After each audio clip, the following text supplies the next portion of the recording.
Olá, meu irmão e minha irmã, eu sou o Padre Marcelo da Diocese de Taubaté. Hoje é dia 6 de fevereiro de 2023. Vamos lembrar o que nós ouvimos ontem na missa, quando celebrávamos o quinto domingo do tempo comum. No Evangelho, Jesus nos chama, aos seus discípulos, a sermos sal da terra e luz do mundo. Vamos meditar, sobretudo, sobre esta imagem da luz e qual é a sua relação com a nossa vida batismal. Bora refletir.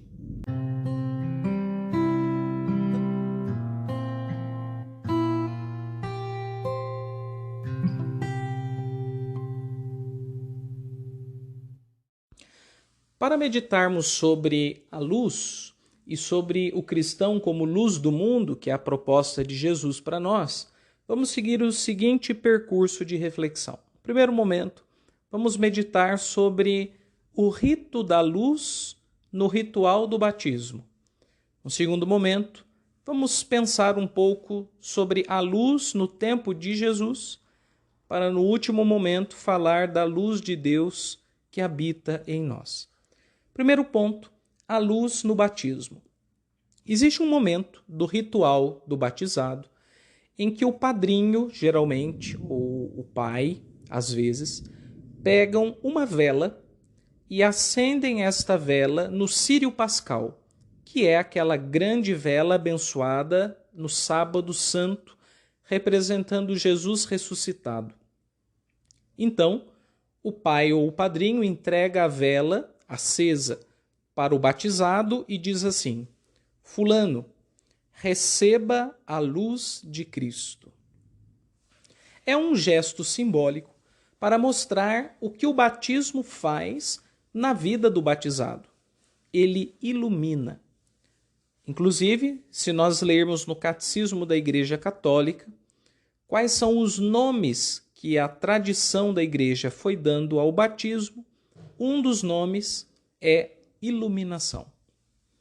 Porque aquele que é regenerado em Cristo, aquele que morre e ressuscita com ele nas águas do Espírito Santo, este se torna uma pessoa na luz de Deus, diante da luz de Deus. Por isso o ritual recebe a luz de Cristo. Essa imagem da luz e da vela no batismo era tão forte antigamente, hoje isso infelizmente se perdeu, que as pessoas guardavam a vela do batismo a vida inteira. E era assim, no dia do batismo recebia-se a vela e ela era acesa pela primeira vez. Quando a pessoa ia fazer primeira comunhão, no dia da comunhão, na hora que ia comungar, ela estava com a vela do batismo acesa. No dia da sua crisma, quando fazia a crisma mais velha, a pessoa também levava a vela para renovar as promessas batismais, ou se fazia a crisma junto com o batismo, como era costume também antigamente, isso já tinha dado por descontado. No dia do casamento, para um casal, os noivos levavam suas velas de batismo e juntavam as duas velas no altar, porque o casamento religioso é o vínculo amoroso de dois batizados.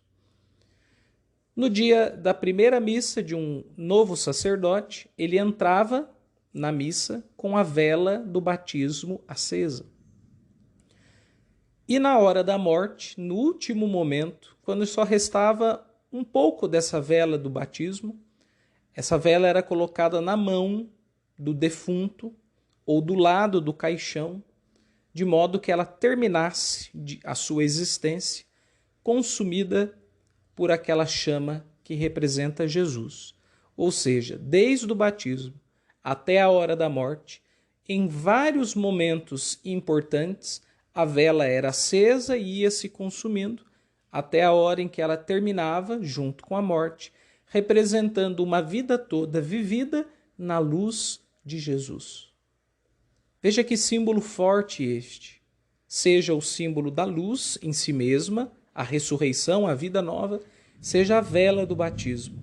Por isso, digo sobretudo aos mais novos, às novas gerações, não se desfaçam da vela de batismo dos seus filhos e afilhados, mas conservem esta vela para que os batizados possam usá-la nos momentos chave de suas vidas. Um segundo ponto da reflexão, então, é: o que era a luz no tempo de Jesus? Nós podemos pensar que haviam dois modos básicos de se iluminar. A iluminação natural, seja o sol durante o dia, seja a lua e as estrelas durante a noite. E a iluminação artificial, artificial no sentido de instrumentos inventados pelo homem, que seriam as velas, ou então os fogareiros, ou as lâmpadas, ou então as fogueiras. Mas sempre é um uso humano, uma invenção humana em cima da natureza. Seja nesses dois casos, a iluminação natural como a iluminação criada pelo homem, nos dois casos, no tempo de Jesus, tratava-se de uma iluminação quente. Então veja bem, o sol durante o dia ilumina e aquece. À noite, a lua recebe o reflexo do sol e por isso podemos dizer é uma luz fria. Mas sempre que se fala de luz no tempo de Jesus, a referência raramente é a lua, a referência é o sol. Do mesmo modo como quando se vai falar da iluminação dita artificial, ela é a vela, é a chama, que ela, ao mesmo tempo que ilumina, ela também aquece, ela queima. Então hoje, para nós, seres humanos de uma sociedade mais tecnológica e científica, a gente pode ter iluminações que não aquecem em nada. Por exemplo, a gente compra para as nossas casas, é até mais barato, a chamada luz fria.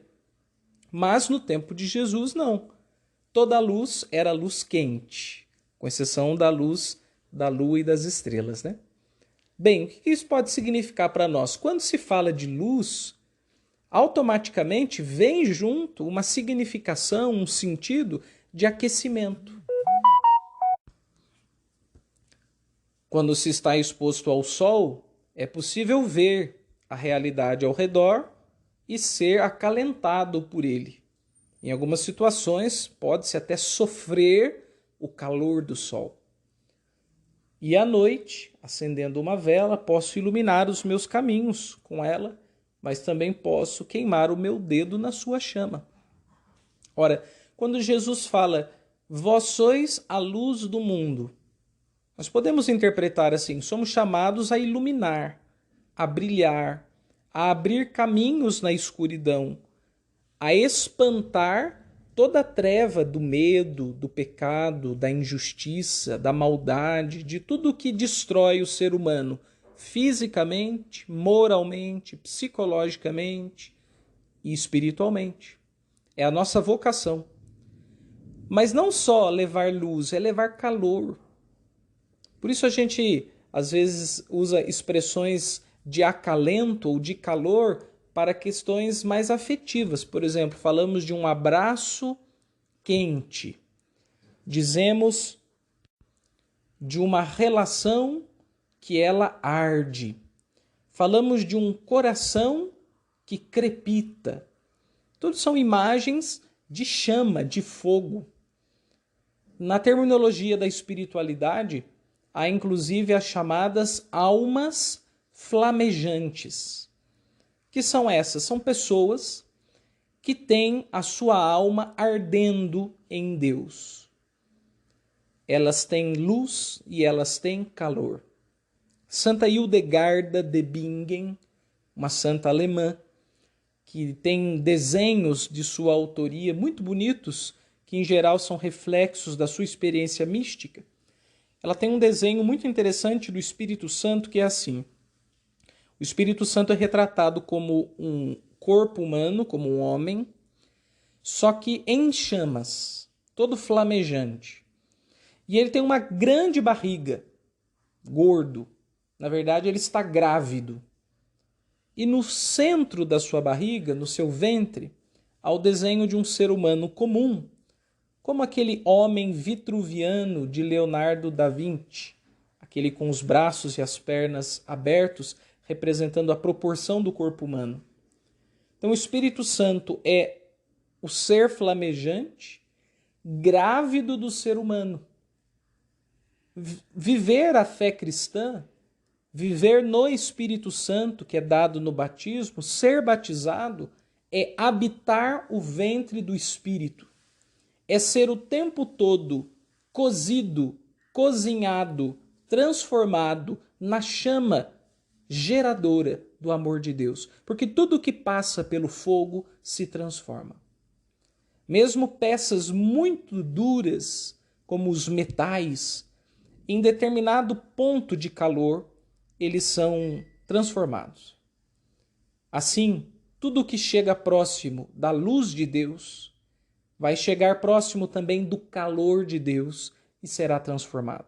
Será feito uma alma flamejante e o seu coração vai arder. Quando Jesus fala, vós sois a luz do mundo, talvez ele esteja nos convidando, antes de brilhar, para que vejam nossas obras e deem glória ao Pai Celeste, como diz o texto do Evangelho, ele nos convida para sermos queimados no seu amor. Em termos batismais, eu diria o seguinte: acenda a vela do seu batismo e ateie fogo no seu coração com esta vela. Queime-se na chama do seu batismo. E aqui eu entro no terceiro ponto da minha reflexão. Então, Jesus nos convida, a meu ver, a duas coisas. Em primeiro lugar, ele dá um mandato missionário. Ele nos convida a brilhar no mundo, que é escuridão, que é treva, a fazer algo, a fazer diferença, a deixar marcas. Hoje, na terminologia contemporânea, fala-se de footprint, ou pegada, marca deixada. Então a gente poderia perguntar assim, se o nosso cristianismo e a nossa fé tem footprint, se ele deixa pegadas atrás de nós. Porque essa é a nossa missão, deixar marcas, fazer diferenças, incidir concretamente, transformar, e não só ser uma presença teórica, simbólica, eventual, mas realmente deixar marcas nos corações, nas rotinas, nas agendas, nos processos, nas histórias nossas e dos outros. Mas para isso, o primeiro convite, eu acho que até anterior, o convite do Evangelho é mais esse, missionário, mas um convite prévio a esse, que está implícito a esse, é o convite para que a gente se queime no amor de Deus. Então, a minha pergunta aqui para nós, será que nós estamos deixando Deus nos abrasar? E aí a importância da oração, viu? A oração não é para conquistar coisas da parte de Deus, não é a sua primeira finalidade. A oração é para habitar em Deus, para ser todo em Deus e para deixar Deus nos abrasar. Tomara que todos nós alcancemos em algum momento da nossa vida uma alma flamejante.